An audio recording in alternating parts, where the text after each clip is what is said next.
Medical కాలేజీల ప్రైవేటీకరణపై చంద్రబాబు వ్యాఖ్యలు విడ్డూరంగా ఉన్నాయన్నారు సిపిఐ జాతీయ కార్యదర్శి కె రామకృష్ణ. ప్రభుత్వ మెడికల్ కాలేజీల ప్రైవేటీకరణకు వ్యతిరేకంగా సిపిఐ పార్టీ ఆధ్వర్యంలో విజయవాడలో భారీ ధర్నా నిర్వహించారు. ఈ ధర్నాలో పాల్గొన్న ఆయన చంద్రబాబుపై నిప్పులు చెరిగారు. అన్ని ప్రైవేటుకు అప్పగిస్తున్న చంద్రబాబు కూటమి ప్రభుత్వాన్ని కూడా ప్రైవేటుకే అప్పగిస్తే బాగుంటుందని ఎద్దేవా చేశారు. వేల కోట్ల విలువైన ప్రజల ఆస్తిని ప్రైవేటుకు కట్టబెడుతుంటే ఊరుకునే ప్రసక్తే లేదని హెచ్చరించారు. ప్రైవేటీకరణ నిర్ణయాన్ని చంద్రబాబు వెనక్కి తీసుకోవాలని డిమాండ్ చేశారు రామకృష్ణ. గవర్నమెంట్ కూడా మీరెందుకు, అది కూడా వాళ్ళకే అప్పచెప్పండి.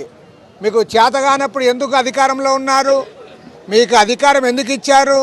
మీరు ఒక సీనియర్ అడ్మినిస్ట్రేటర్ అని, ఒక సీనియర్ రాజకీయ నాయకుడని రాష్ట్రాన్ని ముందుకు తీసుకుపోతారని చెప్పి మీకు అధికారాన్ని అప్పచెప్తే ప్రజలు ఇవాళ మాకు చేత కాదు ప్రైవేట్కి అప్పచెప్తామంటే, ప్రైవేట్కి అప్పచెప్పడమే జరిగితే మీ గవర్నమెంట్ కూడా ప్రైవేట్కి అప్పచెప్పండి, వాళ్ళే అంత బాగా నడుపుతామంటే. కాబట్టి ఇది సరైనది కాదు. ఒక విడ్డూరంగా మీరు మాట్లాడుతూ ఉన్నారు, ఇది కరెక్ట్ కాదు. ప్రైవేట్ వ్యక్తులకు సంస్థలకు దోచిపెట్టడానికి జరుగుతున్న ఈ ప్రయత్నాలకు వ్యతిరేకంగా సుదీర్ఘమైన పోరాటానికి సమాయత్తం అవుతా ఉన్నాం. ఈ ప్రభుత్వం దిగి వచ్చేంత వరకు కూడా మా పోరాటాన్ని కొనసాగిస్తాం. చంద్రబాబు నాయుడు గారు ముక్కు నేలకు రాయాలి, రాష్ట్ర ప్రజలకు క్షమాపణ చెప్పాలి.